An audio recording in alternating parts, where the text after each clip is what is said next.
नमस्कार, मैं हूं अमित सिंह और आप देख रहे हैं फर्स्ट बिहार झारखंड। देखिए, बिहार में शिक्षा को लेकर के मुख्यमंत्री नीतीश कुमार लगातार कोशिश कर रहे हैं कि शिक्षा व्यवस्था बेहतर हो। लगातार एक तरफ देखिए शिक्षकों की नियुक्ति हो रही है। गांधी मैदान से खुद मुख्यमंत्री नीतीश कुमार अपने हाथों से नियुक्ति पत्र दे रहे हैं।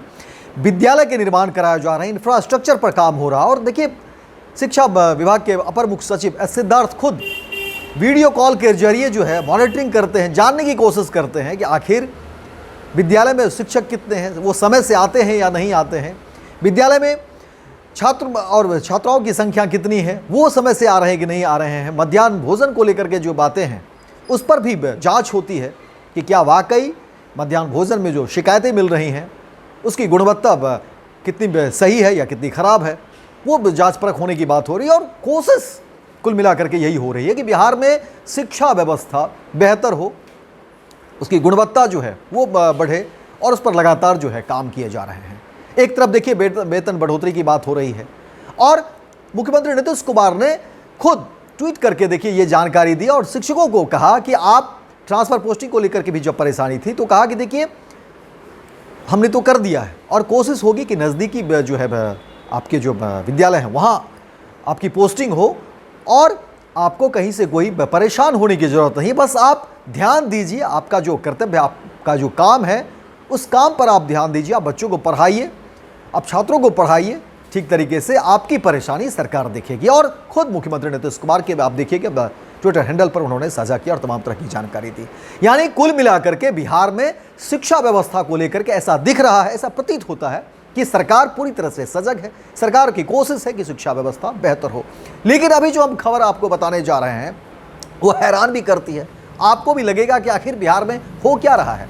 और यहाँ बात महिला शिक्षकों की लेकर हो रही है। महिला शिक्षक बड़ा कांड कर रही है, और इसका खुलासा जब हुआ है तो देखिए तमाम जो विद्यालय है उसमें हड़कंप मच गया। शिक्षकों के बीच हड़कंप मचा हुआ है कि आखिर महिला शिक्षक कर क्या रही थी। एक तरफ सरकार की कोशिश है कि शिक्षा व्यवस्था बेहतर हो, शिक्षकों की परेशानी दूर हो। वेतन भत्ते को लेकर के देखिए हर रोज जो है अलग अलग तरीके से सरकार मानदेय को बढ़ा रही है। जहां वेतन नहीं मिल रहे हैं, वेतन में बढ़ोतरी की बात हो रही है। इंफ्रास्ट्रक्चर को लेकर के काम किए जा रहे हैं। यानी तमाम जो व्यवस्था है उस पर नज़र है सरकार की, और कोशिश की जा रही है कि वो व्यवस्था जो है उसकी गुणवत्ता बढ़े, वो व्यवस्था ठीक हो। लेकिन महिला शिक्षक ने जो कांड किया, अब उसके ऊपर कहा जा रहा है कि कार्रवाई भी होगी। और उसी को लेकर के देखिए अब एक बार फिर से शिक्षा विभाग में हड़कंप है। तमाम शिक्षकों के बीच खलबली मची हुई है, आखिर हुआ क्या है। लेकिन बड़ी कार्रवाई की बात निकलकर सामने आ रही है। पूरी खबर विस्तार से बताते हैं कि आखिर देखिए महिला शिक्षक ने क्या कुछ कांड किया है, जिसको लेकर के खबरें निकलकर सामने आ रही हैं। देखिए, कहा जा रहा है कि जिला निर्वाचन पदाधिकारी सह जिलाधिकारी पटना ने 3 शिक्षिकाओं को तत्काल प्रभाव से निलंबित कर दिया है। इनके विरुद्ध बीएलओ के रूप में योगदान समर्पित नहीं करने का आरोप था। निर्वाचक निबंधक पदाधिकारी ने 181 दीघा विधानसभा निर्वाचन क्षेत्र सह अनुमंडल पदाधिकारी पटना सदर ने इस संबंध में प्रतिवेदन किया था।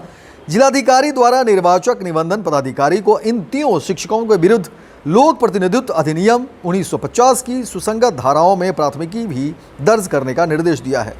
बीएलओ के रूप में योगदान समर्पित नहीं करने वाली निलंबित शिक्षिका है रूपा कुमारी। शिक्षिका शहीद राजेंद्र प्रसाद सिंह पटना हाई स्कूल सब बीएलओ बूथ संख्या 399। वहीं 181 दीघा विधानसभा निर्वाचन क्षेत्र सलोनी कुमारी। शिक्षिका प्राथमिक विद्यालय मुरलीचक सब बीएलओ बूथ संख्या 211 181 दीघा विधानसभा निर्वाचन क्षेत्र। और अनुपमा भारती शिक्षिका है राजकीय कन्या उच्च मध्य विद्यालय शास्त्री नगर सह बीएलओ बूथ संख्या 48 181 दीघा विधानसभा निर्वाचन क्षेत्र। और अब कहा जा रहा है कि इन सभी शिक्षकों को बीएलओ के रूप में योगदान नहीं किए जाने पर निर्वाचन जैसे अति महत्वपूर्ण कार्य में असहयोग और स्वेच्छाचारिता कार्यों में घोर लापरवाही एवं वरीय अधिकारियों के आदेश का उल्लंघन के आलोक में निलंबित कर दिया गया है। और देखिए इस पूरे मामले पर जो है कहा जा रहा है कि महिला शिक्षकों के खेल को डीएम ने पकड़ लिया। सस्पेंड करने के बाद जो है सो अब केस दर्ज करने की बात कही जा रही है। और देखिए पटना में 3 सरकारी महिला शिक्षिकाओं को बीएलओ ड्यूटी में योगदान न देने पर तत्काल प्रभाव से निलंबित कर दिया गया है। और अब जिला निर्वाचन पदाधिकारी ने लोक प्रतिनिधित्व अधिनियम 1950 के तहत केस दर्ज करने का आदेश भी दे दिया है, जिसके बाद से ही खलबली मची हुई है। और जाहिर तौर पर देखिए, जब आप काम नहीं करेंगे तो आपके ऊपर कार्रवाई होगी और शिक्षा व्यवस्था को दुरुस्त करने की कोशिश जो है सरकार कर रही है। लगातार देखिए बातें हो रही है और उसी कड़ी में ये जो है कार्रवाई की बात निकलकर सामने आ रही है। पनोरमा ग्रुप, जो सोचता है वो करता है। आपके अपने सपनों का आशियाना। ये लो मुंह मीठा करो, आज मैंने अपना जॉब छोड़ दिया। अब हम पूर्णिया वापस जाएंगे। जॉब छोड़ दिया है? मतलब ये घर कैसे चलेगा? हम करेंगे क्या? और माँ बाबूजी क्या बोलेंगे? इसलिए मैं एक और मिठाई का डब्बा लाया। अपने बिजनेस के लिए लोन अप्रूव हो गया। अरे लोन अप्रूव हो गया वो तो ठीक है, लेकिन पूर्णिया में हम रहेंगे कहाँ? अपना घर भी तो नहीं है वहाँ। इसलिए तो एक और मिठाई का डब्बा अलग से लाया हूं। हमने पूर्णिया में घर ले लिया है, पूर्णिया के ई होम्स पैनोरमा में। पूर्णिया में पैनोरमा ग्रुप लेकर आए हैं ई होम्स पैनोरमा। बड़ा घर, आलीशान जिंदगी और अत्याधुनिक सुविधाओं के संग। अरे अरे, अब क्यों मुंह मीठा करवा रही हो? क्योंकि हम घर वापसी जो कर रहे हैं। घर वापसी की खुशी पूर्णिया में ई होम्स पैनोरमा के संग। ई homes panorama, luxurious lifestyle redefined.